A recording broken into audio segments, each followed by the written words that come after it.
Welcome to the Facilitators Deep Dive Podcast, your podcast on your way to facilitation mastery. Hey everyone, ready to dive in.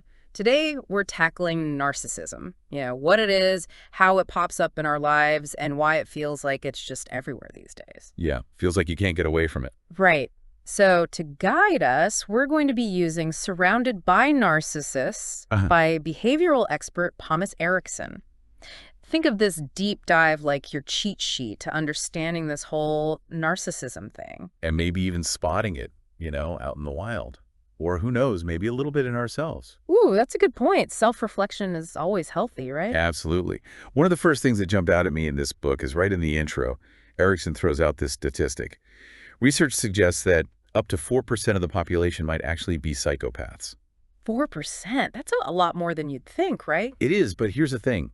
Studying psychopaths, it's not exactly easy. They don't exactly line up to participate in research studies. Well, yeah, I can imagine that might be a little tricky. Erikson actually compares it to herding cats, which I think is a pretty accurate analogy. I can see that. But hold on, before we go too far down this psychopath path, not every person who's, a little self-centered is automatically a narcissist. Right. Or a psychopath for that matter. Oh, for sure. For sure. We're not just talking about someone who has a big ego. Yeah. We're talking about actual patterns of behavior, thinking, that go way beyond that. Erikson actually brings up this thing called a scale of self-centeredness. Scale of self-centeredness. Interesting. So like a spectrum of narcissism. Exactly. It helps us understand, the different ways that different personality types can express that self-centeredness in varying degrees. Okay, so there are nuances here. Got it. Can you give me an example of how that plays out with different personalities? Sure. So Erikson uses his own framework, right? Yeah. He talks about reds, yellows, greens, and blues. Yeah. Different personality types. And he uses that to kind of illustrate this idea. Yeah, I'm familiar with his framework, so how does it apply here? Well, take reds, for instance. Very action-oriented, very driven. They want to achieve things, solve problems. I know some reds. Always on the go. Right. So their self-centeredness might show up as like really pushing their own agenda, sometimes even if it means stepping on other people's toes a bit. Makes sense. So how about the other types? What about yellows? Yellows are all about relationships and communication, right? So for them, self-centeredness might look more like a need to be the center of attention. So that friend who always manages to turn every conversation back to themselves. Could be a yellow, huh? Maybe. The point is, these different expressions of self-centeredness, they can be easily mistaken for full-blown narcissism. Right. Because not all self-centered people are narcissists. Exactly. True narcissism has very specific characteristics, things that really set it apart. Okay, so let's get into that. What are those core characteristics that define narcissism, according to Erikson? Well, he lays out several, hallmarks of narcissistic personality disorder, or NPD as it's often called. NPD, got it. And these include things like, a huge sense of self-importance. Like they think they're better than everyone else. Yeah. And a constant need for admiration. Oh, so they need everyone to tell them how great they are all the time. All the time. And then there's a lack of empathy. They have trouble really understanding or caring about other people's feelings. That's a big one. It is. And then you also see this tendency to, exploit others. Exploit, take advantage of. Exactly. So being able to recognize these traits, it's really crucial, especially when you're navigating relationships, personal or professional. Yeah, absolutely. Makes sense. It's like having a set of tools to help you spot those red flags. Totally. Speaking of red flags, Erikson uses this really interesting example in the book. He talks about this young woman, Linda. Linda, okay, what about her?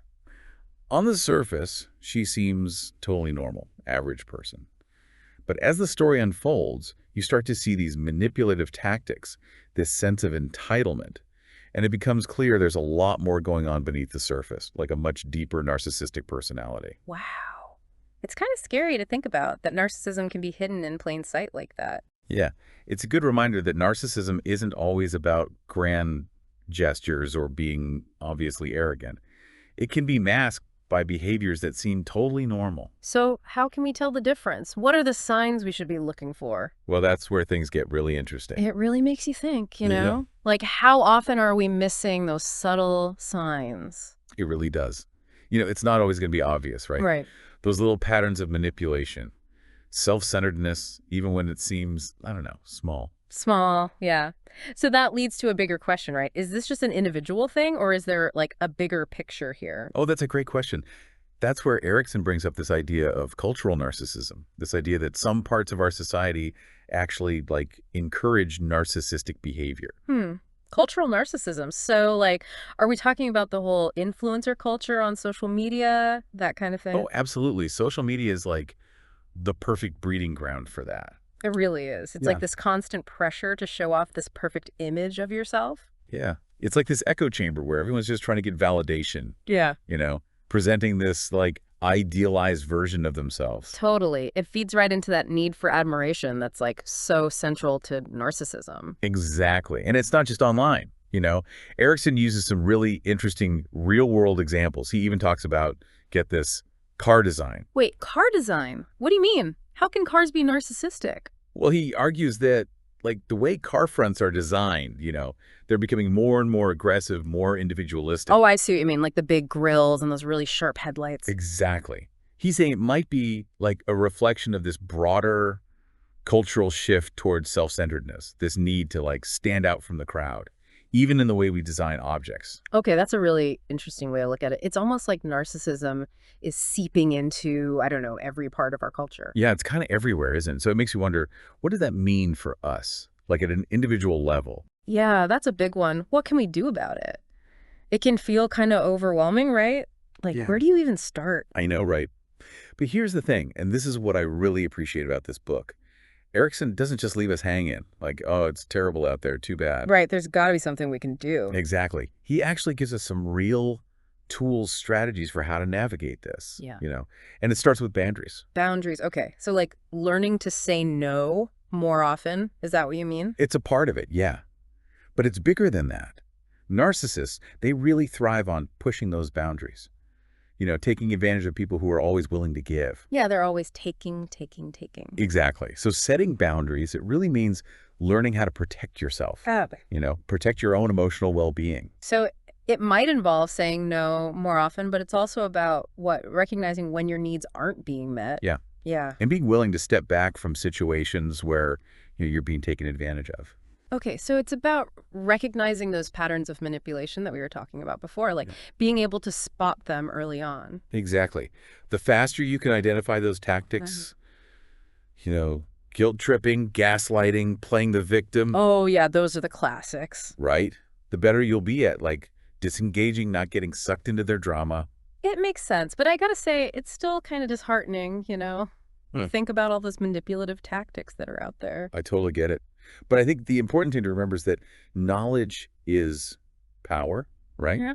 The more we understand these tendencies, the more we can make conscious choices about, who we interact with and how we protect ourselves. So instead of feeling overwhelmed, we can use this information to be more, I don't know, discerning. Yes, exactly. And, Erikson reminds us that, thankfully, most people are not narcissists. There are a lot of good people out there. It's good to remember that sometimes. It's easy to get caught up in all the negative stuff. It really is. Yeah. But if we focus on building those genuine connections with people who, value empathy and kindness and mutual respect. It makes a huge difference. It really does. So by understanding narcissism, right, both in the individuals and on this bigger cultural level, we can choose a different path. A path based on genuine connection, personal growth, a real sense of meaning, instead of just chasing that, superficial validation. I like that. Choosing a different path. This whole deep dive has been really eye-opening. We've covered so much, from those subtle signs of narcissism to, those bigger cultural forces that are at play. Yeah, it's a lot to take in. And if there's one thing I hope people take away from all of this, it's that awareness is key. Awareness is key. Love that. The more you understand these things, the better you'll be at navigating this whole crazy world and building, healthier relationships. Mm-hmm. Well said. And on that note, we'll leave you with this final thought. If even cars can become narcissistic, like Erikson says, maybe it's time for us, as humans, to step back and ask ourselves, what kind of world do we want to create, Yeah, what kind of world? One that's all about competition and self-promotion, or one that's built on collaboration, compassion, genuinely trying to make things better. I mean, the choice is ours, isn't it? It really is. Such a powerful message. Thanks for joining us on this deep dive into narcissism. Keep exploring, keep asking questions, and keep striving to be the best versions of yourselves. Couldn't have said it better myself. Until next time, stay curious. See you next time on the Facilitators Deep Dive Podcast. your podcast on your way to facilitation mastery. Until next time. See you then.